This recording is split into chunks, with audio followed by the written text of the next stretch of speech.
Hello students. तो बेटा आज हम स्टार्ट करेंगे टॉपिक पोटेंशियल एनर्जी। ठीक है, तो लास्ट वीडियो में हमने आपको बताया था काइनेटिक एनर्जी के बारे में। आज हम स्टार्ट करेंगे पोटेंशियल एनर्जी। ठीक है, तो what is the potential energy and where it is come. तो now your topic is potential energy. ठीक है, पोटेंशियल एनर्जी जो होती है ड्यू टू द पोजीशन। अगर हम किसी भी ऑब्जेक्ट की पोजीशन को चेंज करते हैं अंडर एनी फील्ड, तो ड्यू टू दिस जो एनर्जी डेवलप होती है that is called the potential energy. तो potential energy of body is defined as the energy possessed by the position of the body in some field. ठीक है, it is defined as the energy possessed by the body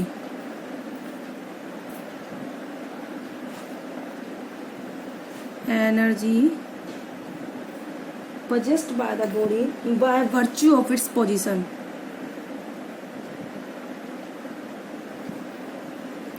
by virtue of its position. ठीक है, उसको हम क्या बोलते हैं बेटा, पोटेंशियल एनर्जी। तो जैसे अगर हमने कोई भी किसी भी ऑब्जेक्ट को अपने हाथ से ऊपर उठाया है तो उसकी पोजीशन में चेंज आया है, तो उसकी कौन सी एनर्जी डेवलप होगी बेटा, पोटेंशियल एनर्जी। किस कौन सी एनर्जी डेवलप होगी, पोटेंशियल एनर्जी। तो उसको हम बोलेंगे ग्रेविटेशनल पोटेंशियल एनर्जी। तो आपकी जो मोस्ट इम्पोर्टेंट एनर्जी है तो that are the gravitational and elastic potential energy. आप किसी स्प्रिंग को खींचते हो फिर उसे छोड़ देते हो, तो स्प्रिंग को जब आप खींचते हो तो उसकी शेप में चेंज आता है, तो कौन सी एनर्जी डेवलप होती है बेटा, इलास्टिक पोटेंशियल एनर्जी। ठीक है, तो it is of two type mainly. It is mainly of two type. ठीक है, तो number first is the gravitational potential energy, number two is the elastic potential energy. तो ग्रेविटेशनल पोटेंशियल एनर्जी किस वजह से, अगर आप ग्रेविटेशनल फील्ड के अंदर किसी पत्थर को आपने ऊपर फेंका, पत्थर नीचे आया है, तो जो एनर्जी डेवलप होती है पोजीशन में चेंज होने से किसी भी ऑब्जेक्ट के, उसको हम बोलते हैं बेटा potential energy, gravitational potential energy. तो नंबर फर्स्ट ये जो आपकी मेन है दो जो हम डिस्कस करेंगे इसमें, तो gravitational potential energy and number two is the elastic potential energy। ठीक है, तो first we start the number one gravitational potential energy. ठीक है, तो इलास्टिक पोटेंशियल एनर्जी क्या है, आपने किसी भी स्प्रिंग को खींचा फिर उसे छोड़ा, that is the elastic potential energy. ठीक है, now we start the gravitational potential energy.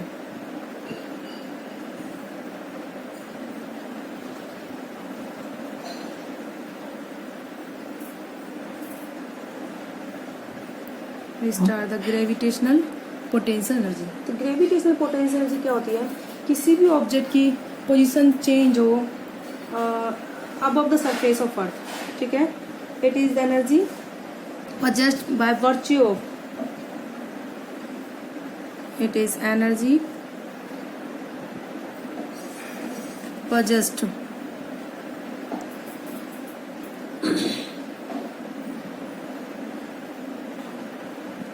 by virtue of its position above the surface of earth।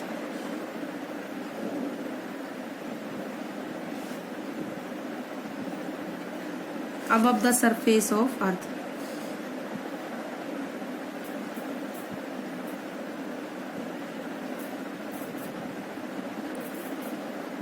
ठीक है, उसको हम क्या बोलते हैं बेटा, ग्रेविटेशनल पोटेंशियल एनर्जी। तो ये एनर्जी देखो आती कहाँ से है, अगर आपने किसी भी जैसे ऑब्जेक्ट को ऊपर उठाया है, ठीक है, तो आपको वर्क डन करना पड़ेगा। तो आपने जो वर्क करा है वो अगेंस्ट द ग्रेविटेशनल फोर्स करा है।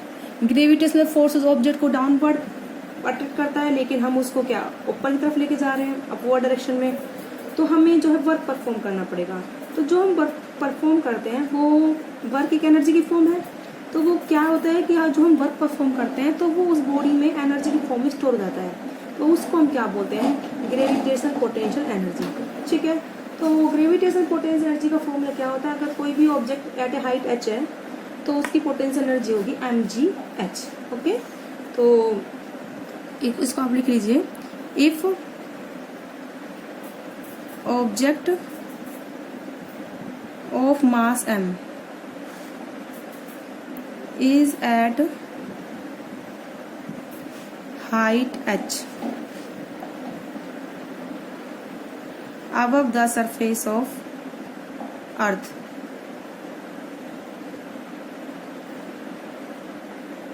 तो उसकी पोटेंशियल एनर्जी बेटा कितनी होगी, mgh। Then it's gravitational potential energy, then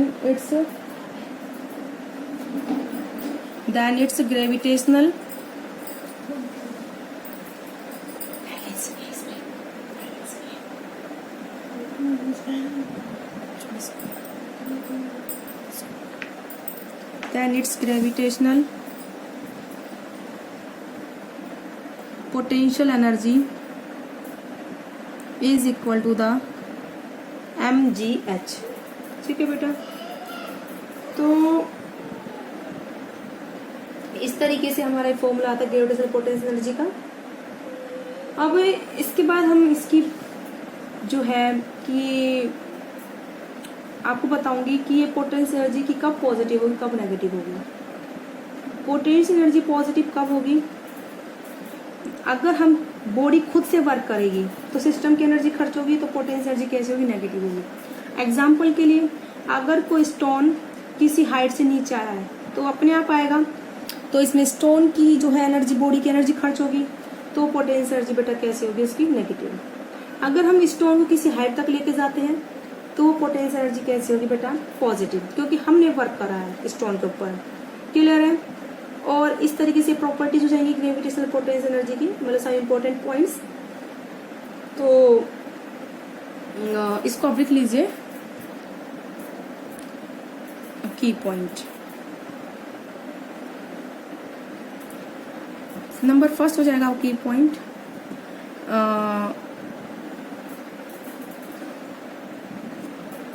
work done by the body, if the work is done by body, if work is done by body itself,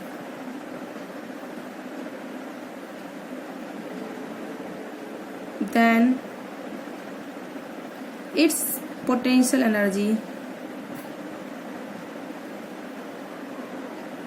will be negative। okay,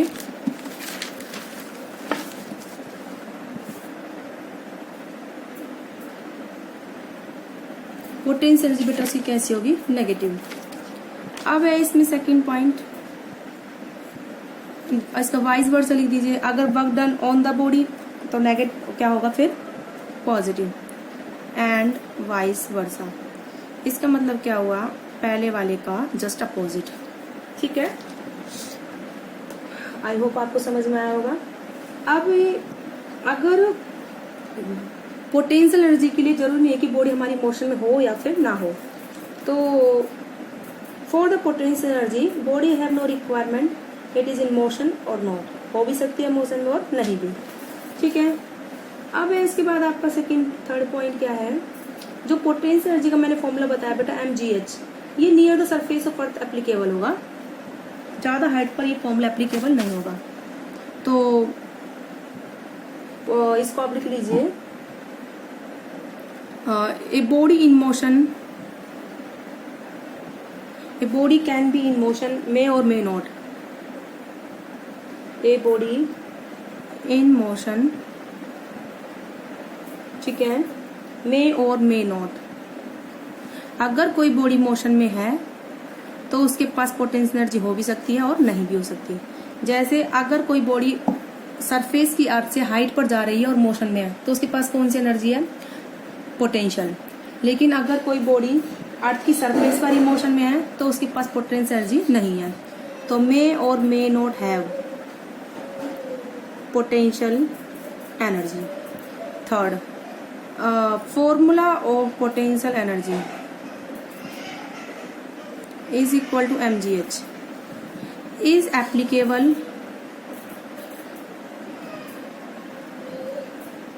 near the surface of earth, near the surface of अर्थ। ज़्यादा height पर ये formula applicable नहीं होगा, ठीक है, इसको आप याद रखना, इस फॉर्मूले को जरूर। For at a large height from the surface of earth, ये फॉर्मूला बेटा लग जाएगा mg-h, मतलब उस पॉइंट पर जो ग्रेविटी होगी वही हमें लेनी पड़ेगी, मतलब क्योंकि ग्रेविटी विद हाइट चेंज होती है, विद हाइट ग्रेविटी डिक्रीज होती है, तो हमें ग्रेविटी उस पॉइंट की निकालनी पड़ेगी, फिर हम पोटेंशियल एनर्जी का फॉर्मूला क्या करेंगे बेटा, यूज करेंगे। तो आपको याद रखना है किसी भी बॉडी की अगर पोजीशन चेंज होती है, उसकी पोजीशन में जो भी चेंज आएगा, शेप में चेंज हो तो भी पोटेंशियल एनर्जी डेवलप होती है, ठीक है, पोजीशन में चेंज हो, कन्फिगरेशन में चेंज हो, उसकी स्ट्रक्चर में चेंज हो तो पोटेंशियल एनर्जी डेवलप होती है। अब हम उसमें से बात कर रहे हैं आपकी due to the position means gravitational potential energy की बात कर रहे हैं ओनली, ठीक है। अब हम आपको इसके बाद पढ़ाएंगे next topic, potential energy of the spring, ठीक है। नेक्स्ट टॉपिक बेटा आपका स्टार्ट होता है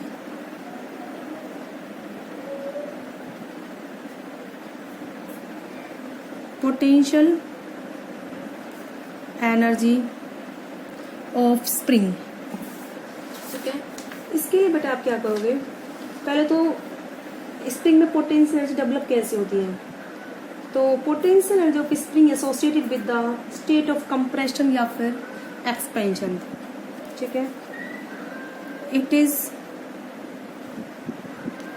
develop in the spring,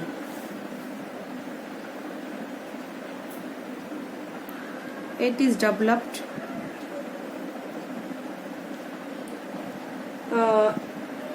due to the change in the state of compression or expansion. It is developed by the state of compression or expansion, by the state of compression or expansion of spring, ठीक है। इस तरीके से develop होती है। तो इसको थोड़ा सा मैं आपको समझाती हूँ। जैसे मान लीजिए स्प्रिंग है, ये इस पॉइंट पर फिक्स है, हमने इस साथ ही मास लगाया है, ठीक है, तो ये लेवल है ग्राउंड, ठीक है। हमने इस पर क्या लगाया बेटा, इधर फोर्स लगाया F, इसमें लेट इलोंगेशन हुआ x, कितना हुआ है, x स्ट्रेच हुआ, ये ब्लॉक यहाँ आ गया इस तरीके से, ठीक है। तो x डिस्प्लेसमेंट कवर करा है। तो जैसे हम स्प्रिंग को खींचेंगे इधर की ओर, तो स्प्रिंग क्या अपनी शेप में वापस आना चाहिए, तो जो अपनी शेप में वापस आएगी वो फोर्स लगाएगी, उसको हम बोलते हैं रिस्टोरिंग फोर्स। क्या बोलते हैं बेटा, रिस्टोरिंग फोर्स। रिस्टोरिंग मतलब अपनी शेप में वापस आना, अपनी शेप को स्टोर करना, that is called the restoring force, ठीक है। तो हम अगर स्प्रिंग को इधर इलोंगेट करते हैं तो स्प्रिंग पर फोर्स लगेगा इस डायरेक्शन में, that is called the restoring force, ठीक है। तो इसके लिए हुक्स ने एक लॉ दिया था, ठीक है, हुक्स ने क्या दिया था इसको, तो आप इसको लिख सकते हो when the spring is elongate, या फिर आप स्प्रिंग को ऐसे कंप्रेस करिए इधर की तरफ, तो स्प्रिंग ऐसे अपनी शेप में वापस आना चाहिए। तो इधर की तरफ फोर्स लगा है, अगर हम उसको कंप्रेस करते हैं इधर, तो उस पर अपोजिट में फोर्स लगे जिससे कि वो अपनी शेप में वापस आए, उसको हम बोलते हैं रिस्टोरिंग फोर्स। तो जब भी किसी स्प्रिंग को कंप्रेस करते हैं, आप इलोंगेट करते हैं, तो वो अपनी ओरिजिनल लेंथ में वापस आना चाहिए ड्यू टू द इलास्टिसिटी। तो ओरिजिनल शेप में आने के लिए अपने वो फोर्स लगाएगी, that is called the restoring force. उसको क्या बोलते हैं बेटा हम, रिस्टोरिंग फोर्स। तो आप इसको लिख लीजिए, when the spring is compressed या फिर इलोंगेटेड जब भी हम स्प्रिंग को क्या करते हैं बेटा, कंप्रेस करते हैं या फिर इलोंगेट करते हैं,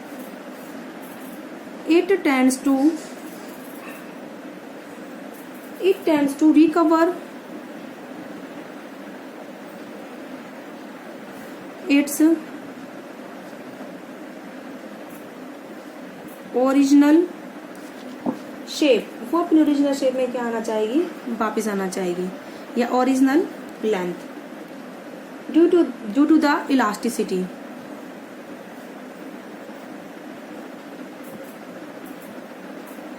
ठीक है, तो the force which bring the spring back to its original configuration, तो the force which tends to bring back spring in its original shape, to bring a spring back to its original configuration, back to its original configuration।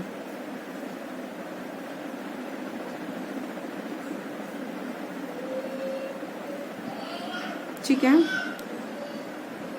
is called restoring force, उसको हम बोलते हैं restoring force। ठीक है, तो अगर इसमें x elongation हुआ है तो according to Hooke's law, according to Hooke's, एक साइंटिस्ट थे हुक्स लॉ, उन्होंने लॉ दिया था इसके लिए कि restoring force is directly proportional to the stretchment. ठीक है, ये या फिर स्ट्रेच है या फिर ये क्या है बेटा, कंप्रेशन हो सकता है। ठीक है, तो जब भी प्रोपोर्शनलिटी साइन हटेगा तो बेटा क्या आएगा, कांस्टेंट। तो that constant with negative sign, negative sign ये इंडिकेट करता है कि जिस डायरेक्शन में स्ट्रेचमेंट होगी या फिर उसका कंप्रेशन होगा, उसके अपोजिट में क्या लगेगा, रिस्टोरिंग का फोर्स लगेगा। ठीक है, and K is the restoring constant, इसके को हम क्या बोलते हैं, restoring constant, restoring constant. And negative sign indicate, negative sign indicate that restoring force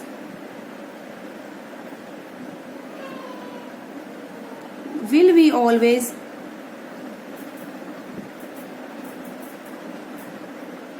opposite to elongation और compression।